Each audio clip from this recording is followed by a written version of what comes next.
The sleaze cast. The sleaziest sleaze cast in Israel. What age do you think people should start going to the gym? How old are you? Sound like a youngin'. You sound like a youngin'. Look at her. She looks like she's 19 years old, sitting there with her, like a little lady with her legs crossed. I'll get to this question in a second. Did anyone see the latest Brandon sniff? You see him sniffing that girl until he's like, why don't you wait to date men until you're 30? This guy is such a fucking creep. Have you seen that shit?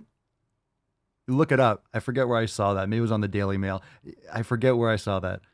But he sniffed another. He got like right up behind the girl, and she was like, ah. She was so creeped out. Oh, it's fucking gross, man. Oh, it's so gross. It's so gross. Oh, it's so nasty. How dare you? It was gross. Okay, so how old should you be when you go to the fucking gym? Look, I think all humans, I think kids, everyone should be exercising. I don't care if you're 7 years old. I don't care if you're 5. You should be moving. You should be barefoot outside in grass and running around and climbing. That being said, the gym is something different. When we talk about the gym and we're talking about, you could train at home, you could train in your living room. The point is, when you're doing training, quote unquote, gym training, you're doing focused exercise that's targeting specific muscles, that's providing overload in certain areas of the body. Yes, you could do compound movements and total body movements, but you get my point. So kids should be very active. So when you're going to a gym, it's about, when you're going to the gym, it's about making sure that you are learning the skills, learning the form properly. You're not going to failure. You're not doing too much overload. Like can you be lifting weights at 10 years old with your parents? Sure.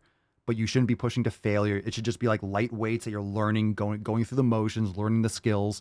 It shouldn't be anything intense. There are some instances where you see online kids that are lifting heavy and, you can cause damage to the epiphyseal plates, the growth plates in the bones. I mean, you do have to cause a lot of trauma, but it's definitely possible because when your bones are still soft, the tendons and the ligaments are not fully formed. They're just a lot more susceptible to those kinds of injuries. Or the last thing you want to do is like get hurt. You have like a 9-year-old getting hurt doing heavy squats. It's like her joints aren't fully formed. Like they're not stable enough.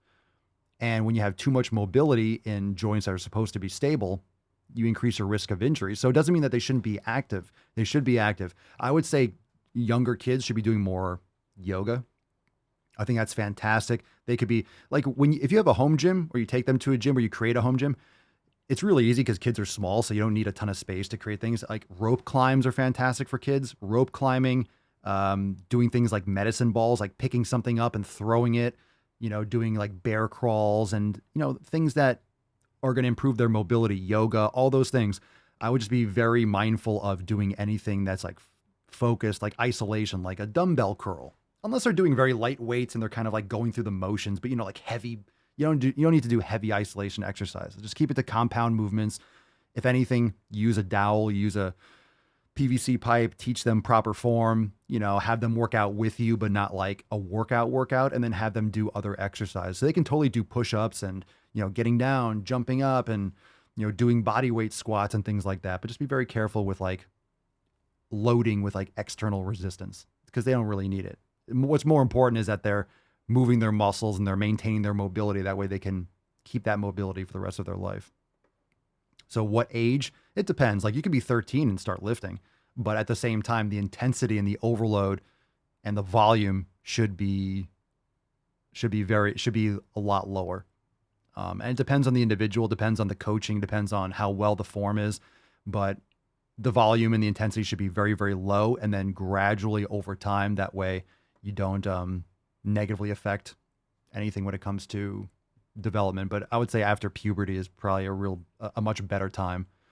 And plus during puberty or when like, your body's changing and stuff like that, it could be a good time to funnel some of that energy and some of that, testosterone from like young men and all like those physical changes, a good distraction, but it's a good funnel for all that newfound energy, so to speak, and hormones. So probably like 13 or 14 would be like, I would say is a good age to start like more seriously weightlifting, but of course, keeping the volume and the intensity in perspective.